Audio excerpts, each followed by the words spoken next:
Good evening, everybody. Greetings to Unity on the Bay, my beautiful spiritual family. It's great to be with you. It's Monday night, 6 o'clock, Shelf Discovery. Exciting new discovery from my bookshelf behind me that I came across this morning and I wanted to share with you. I'm looking forward to it.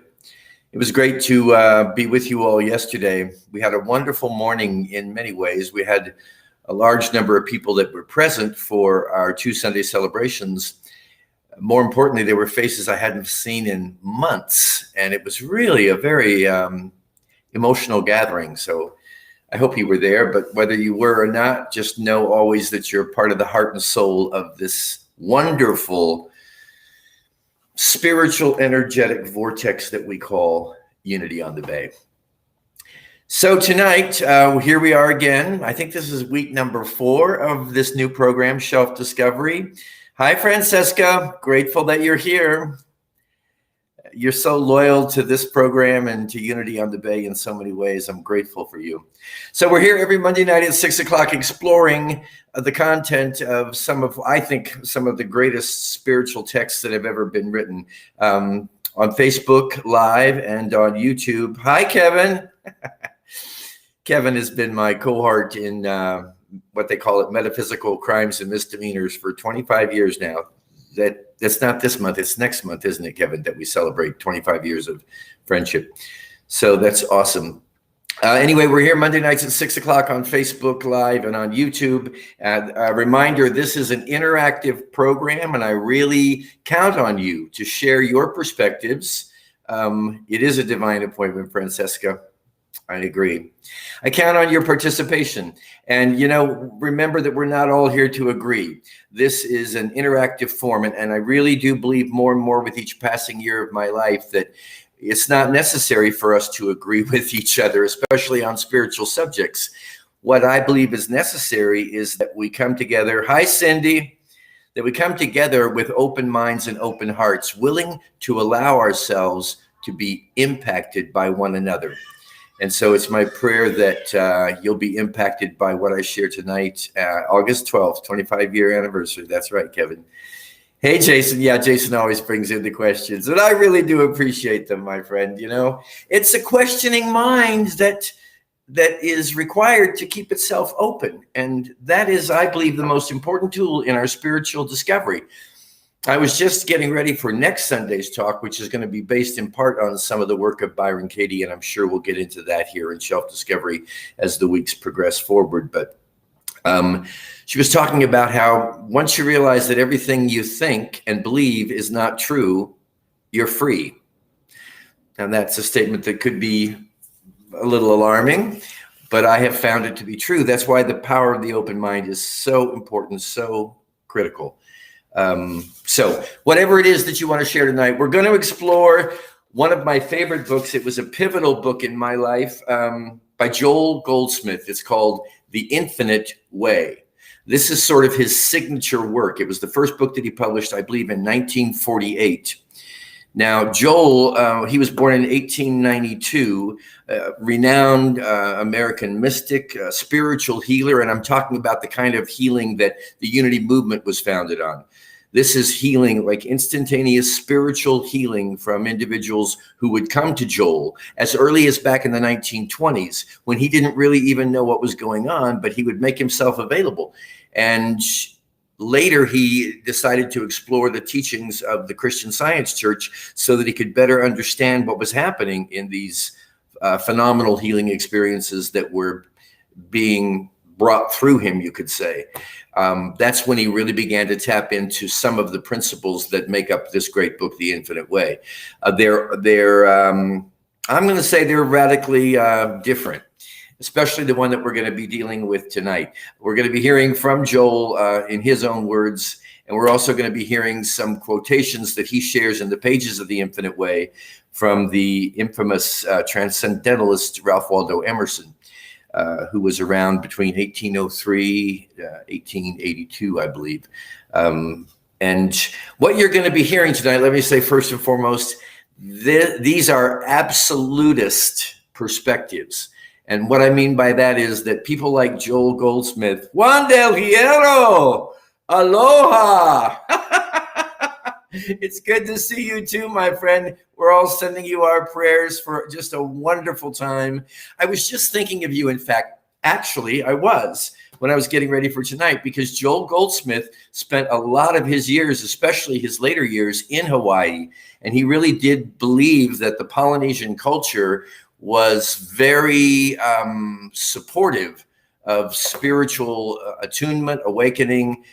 He loved it, and I'm sure you're having that same experience. So Juan, when you come back with us, we're going to expect you to be aloha, enlightened. Well, actually, you're already enlightened. So at any rate, Joel Goldsmith, let's move into this just a bit together tonight. You've heard me say before, and actually this is material that I got from Joel, or it came to me, it was inspired by Joel Goldsmith, the threefold natures of prayer. The first being the prayer of despair, the second being the prayer for repair, and the third being the prayer to be aware. And from the absolutist perspective, there really is no value whatsoever in the prayer of despair or the prayer for repair. I always say, I believe any prayer, any attempt on our part to try to commune with God in any way, to communicate, to relate to God in any way, is important, is valuable, and is heard and is answered. But from the absolutist perspective, a prayer from despair or for repair would still be focused on the human scene. In other words, there's a problem here, there's an issue here, and we have to pray for a remedy for it. So that's not in the field of Goldsmithianism at all. Joel would say the only prayer worth praying is the prayer to be aware. So let's take a look at what he means by this. I'm going to read to you from, let's see, this is page 108, Infinite Way. He says, before our enlightenment in truth, we prayed for things and persons. In other words, we sought to gain some personal end. With his great vision, Emerson wrote, prayer that craves a particular commodity, anything less than all good, is vicious. Very absolutist perspective. Then this wise man defines prayer for us. This is Emerson defining prayer. Prayer is the contemplation of the facts of life from the highest point of view. It is the soliloquy of a beholding and jubilant soul. It is the Spirit of God pronouncing his works good. As soon as the man is one with God, he will not beg. Prayer must not be understood as going to God for something, because, as Emerson continues, prayer as a means to effect a private end is meaningless and theft. Pretty strong words. Goldsmith then goes on to say, now we know what prayer is not, and we have glimpsed that prayer is the union of ourself, the individual soul, with God, the universal soul. Actually, the individual soul and the universal soul are not two, but one. And the conscious awareness of this truth constitutes the union of oneness, which is true prayer. Jesus said, my kingdom is not of this world, and this we must remember, says Goldsmith, when we pray. To go to God carrying some demand or desire of this world must end fruitlessly. When we enter our sanctuary of spirit, we must leave outside all worldly wishes, needs, and lacks. We must drop this world, in quotes, and go to God with but one idea: communion with God, union or oneness with God. We must not pray to gain anything or to have anything changed or corrected. Prayer, which is conscious oneness with God, always results in bringing forth harmony, peace, joy, success. These are the added things. It is not that spirit produces or heals or corrects matter or the physical universe, but that we rise higher in consciousness to where there is less matter and therefore less discord, inharmony, disease, or lack. So, hi, Christina. Oh, the home of the late Ram Dass. Wow, Juan, I think I knew that, but I had forgotten it. So there is a definition of prayer that I wrestled with, quite frankly, when I first came across it. This was many years ago when I first was reading Goldsmith, and I thought, what, you can't take anybody or anything into prayer? And I believe now what he's actually saying is that the healing prayer comes from the experience of transcending this human realm completely. So to bring the stuff, if you will, of the human realm, or to seek to bring it into the spiritual realm, is not effective. The premise here, if you read Goldsmith in depth, is that you go back to the kinds of healings that Jesus was able to bring forth in individuals. The premise is that that was able to occur because Jesus had united his consciousness so completely with the spiritual realm, or as Charles Fillmore said, the spiritual ethers, that there was no possibility of human effect coming into that experience. In other words, when you were in the presence of Jesus, he was beholding only the divine in you, only the divine in life. And the sickness or the ailment or whatever the situation might be was healed by virtue of the vibration of his consciousness at that level of purity.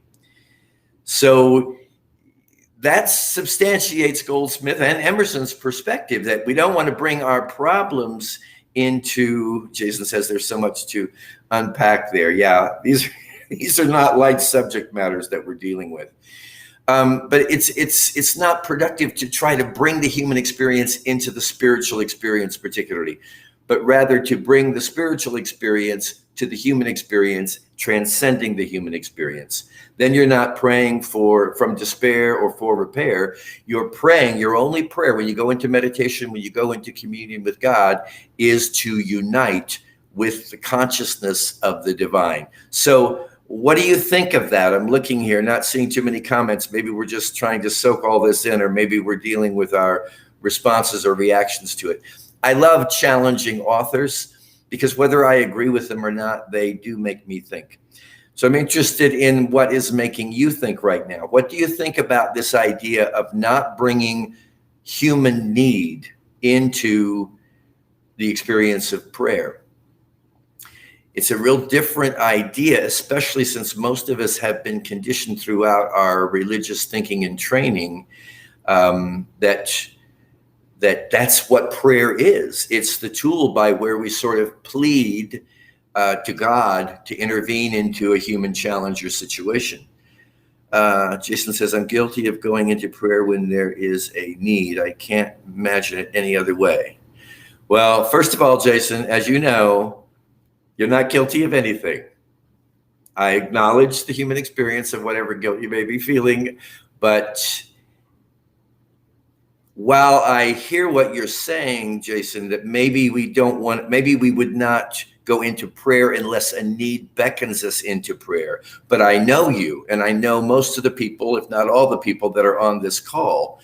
And I really believe that while we may still associate even the activity of prayer with a pleading or a begging or a request for divine intervention of some kind, I know you, Jason, and I know everybody here, that we do engage in experiences, call it meditation, call it contemplation, where we're seeking to be able to more fully and completely recognize and appreciate our oneness with the divine, our oneness with God, however we may bring that to pass.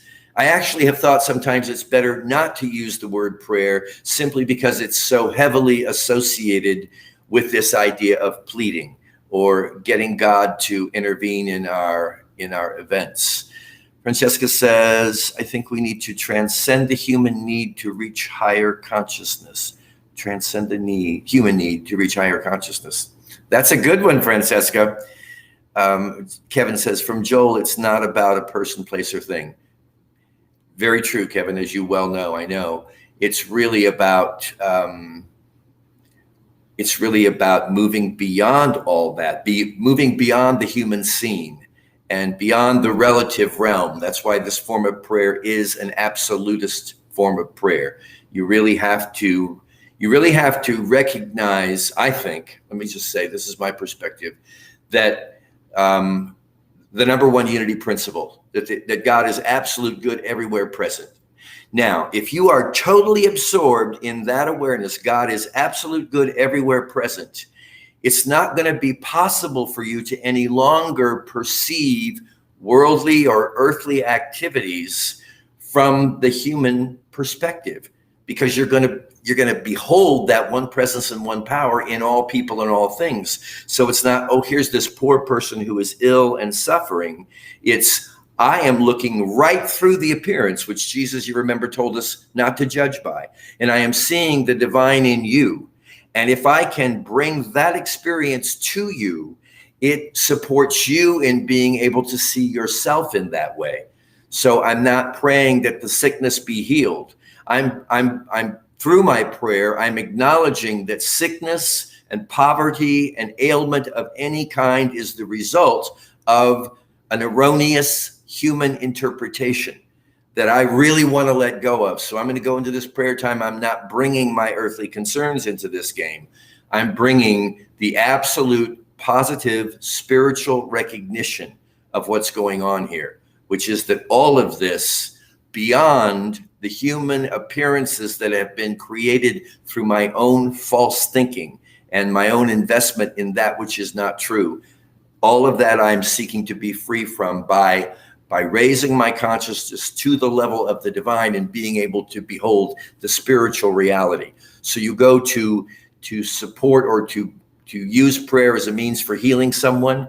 You are not beholding sickness in that individual. You're beholding their spiritual reality.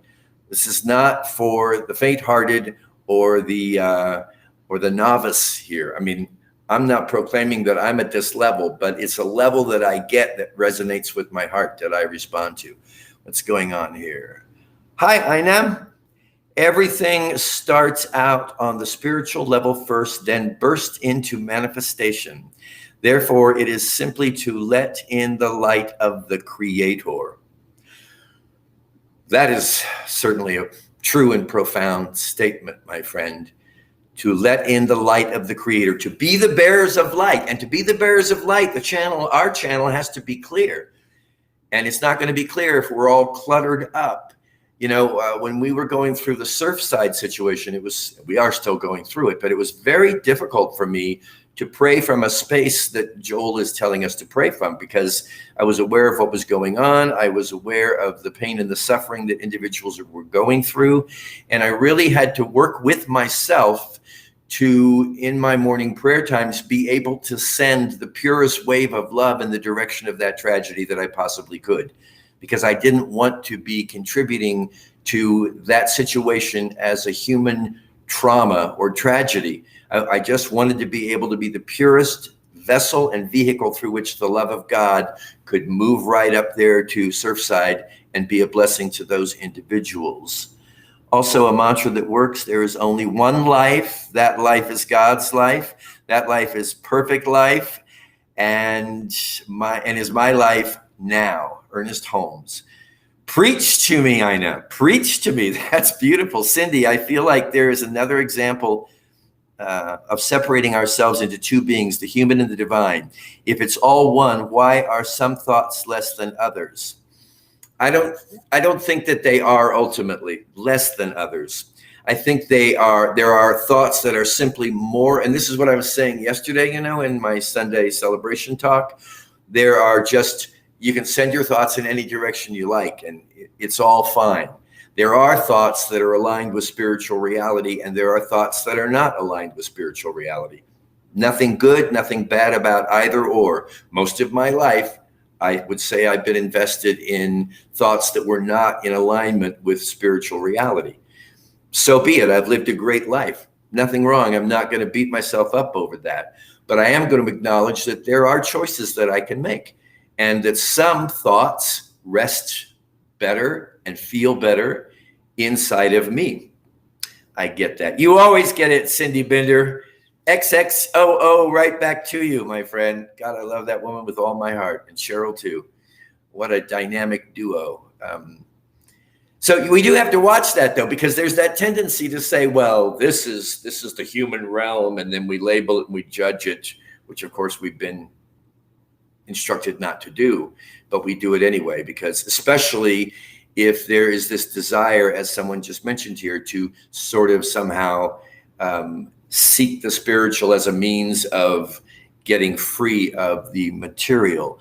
Jason, when I think about being like Jesus and being unmoved by earthly things, I think that people would look at me like I'm a crazy person when I don't cry over things like my friends passing away. Well, I was not laughing at the passing, Jason. I was laughing at the crazy person, because many times I've wondered if I don't come off that way. I think my kids think sometimes, God, he's just so crazy. I think it's important to realize something here. For myself, for you, in all likelihood, we are dealing with two different realms of experience here, the divine and the human. And, oh, thanks, Jason. Would never do that. And I knew you knew that, but I wanted to throw it in anyway.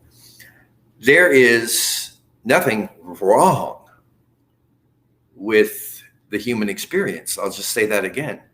In fact, if the human experience is seen, interpreted, experienced, I believe in the highest way possible, we begin to see the beauty even in the pain. We begin to see the blessing even in the curse or the tragedy.